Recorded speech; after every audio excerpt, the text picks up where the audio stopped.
Hey, what's up, guys? My name's Dusty. I'm 28 years old. I've been watching everybody post super inspiring videos, so I figured it was my turn to chime in and give you guys kind of rundown of me and what my experiences are. So I live in Wyoming. I'm from New York originally, upstate. Pretty much Canadian, nowhere by New York City at all. Not that I didn't go, but I'm not from New York City. I think a lot of people think that that's the whole state, and that's a really small portion of it. Been drinking since I was about 11 years old, intermittently between like 11 and 13, and then once I turned 14, that's when I really started drinking, because I got into the punk rock community in upstate New York, and that's like I think anywhere in the world that community is like heavily laden with drinking, alcohol, drugs, the whole gambit. So I was in a band with people that were older than me at the time, and so every practice that we had, we would usually, buy an 18-pack or a 30-pack, kill that off every practice 2 or 3 times a week. Fingers crossed we'd have 2 or 3 times a week, but usually at least a couple times a week. And then what was left over I usually took, or I would have them buy extra for me for the week. Dropped out of school when I was 16. I got a DWI when I was 16 too, about 4 or 5 months afterwards, but that didn't really dissuade me from drinking at all. I ended up hitchhiking from 21 until 22, 23, and ended up in California. And from there, I was working on an organic vegetable farm because at that time I was kind of healthy.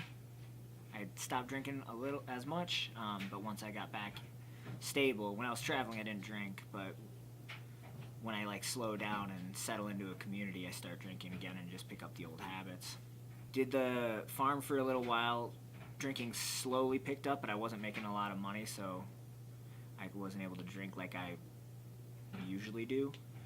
Then I got a job at a bar through my girlfriend at the time, my fiance at the time, and that's when it really started spiraling a little bit out of control. My boss would let us drink any of our well shots and any of the beers on tap, which were all kind of high-octane Sierra Nevada beers, free while we were working or while we weren't working. So on our days off, we could go there to drink because they assumed that we would bring our friends there who would be paying for drinks, and we would kind of be just bringing in customer clientele.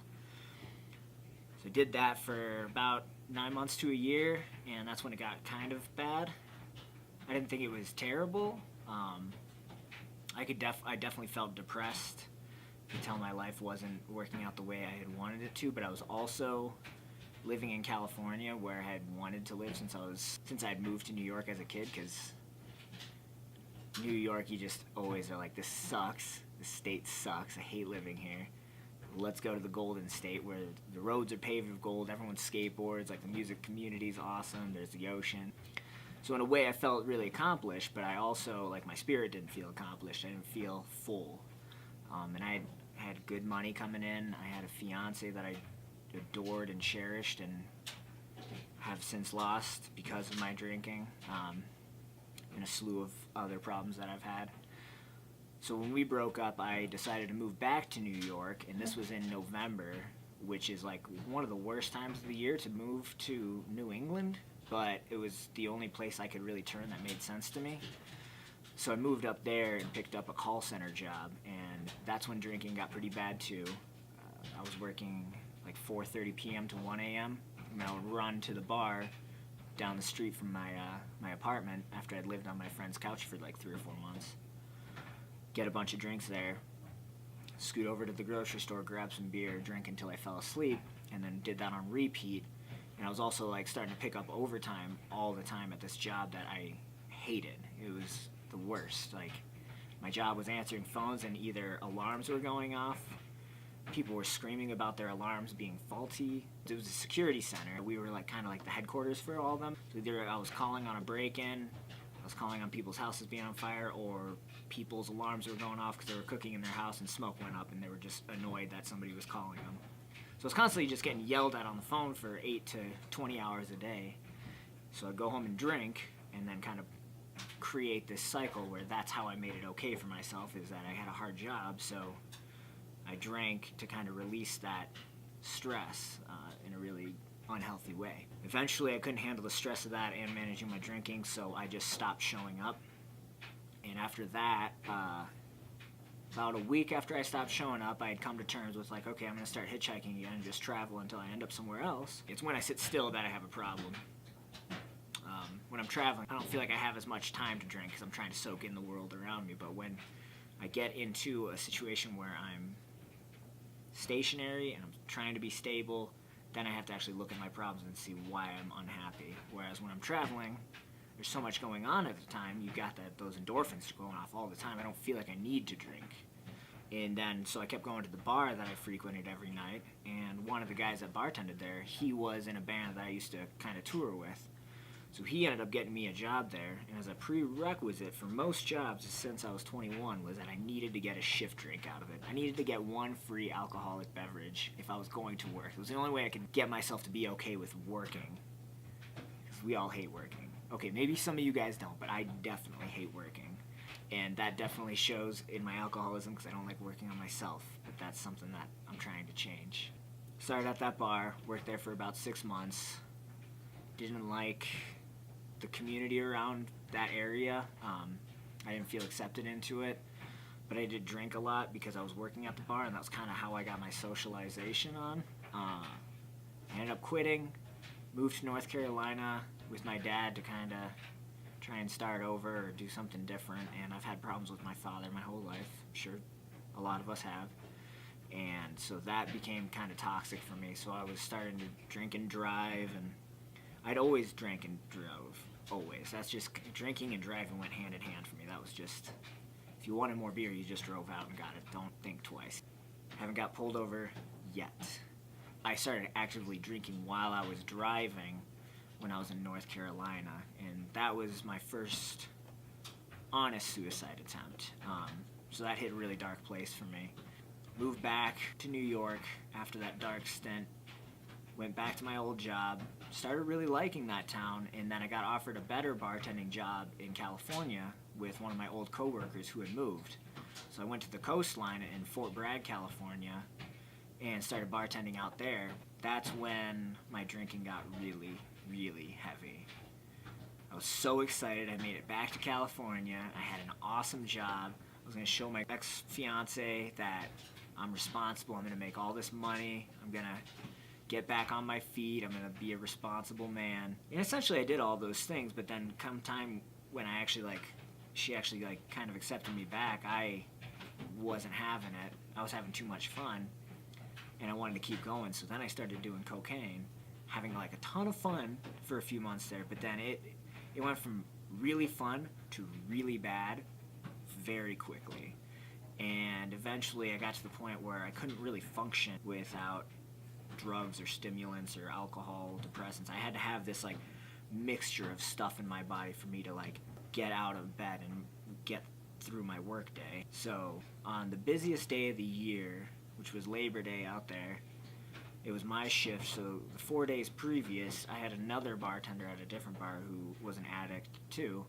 We both just kept doing coke and drinking and coke and drinking and coke to kind of psych ourselves up. And then come the actual day when I woke up, it was like a 4-day bender. I couldn't walk. My body just wasn't reacting to what I needed it to do. I lost my voice a little bit. My whole body was kind of in complete shock, and so that's when I really realized I had a real issue. I knew I had a problem, but I thought it was a passing problem. This was, oh, I'm definitely going through a phase. This is my fun rock and roll phase. I'll be done with this eventually. But I never got to the point where I thought it was actually going to be done. I just wanted to do more drugs and drink more, and that's how I met women and how I met most of my friends, and that's how I did everything. And so I met one guy that was sober in town that was involved in the same community. He would come out, but he'd be home by 10 or 11 p.m. He would shoot the shit with us, and he was a photographer, and I was like, oh shit, this guy's a fully tatted up old punk guy. He's 10 years older than me. He's been sober for 10 years. What am I doing wrong? This guy can do it, why can't I do it?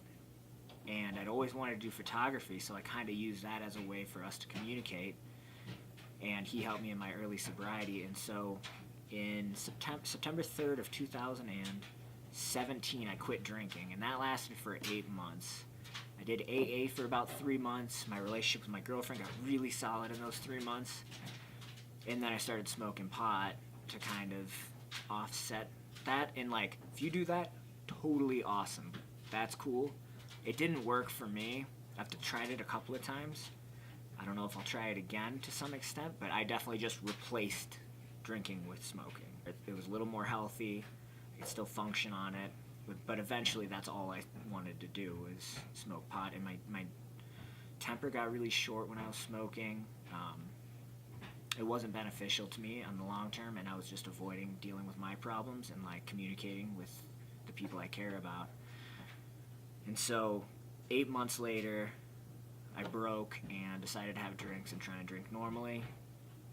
Within 2 or 3 days, my girlfriend had left for a family thing. While she was gone, I threatened her direct superior at her job with the California State Parks that if he flirted with her, I'd kill him. And that's so not like me. But that kind of ruined that whole relationship. So after that week-long bender, I quit for another 4 months and got in my van, kind of cruised up and down the coast, did the Midwest a little bit, and or Southwest, not Midwest. Ended up in Boulder, Colorado, and I was still sober at the time. Definitely smoking, but still not drinking at the time or doing cocaine.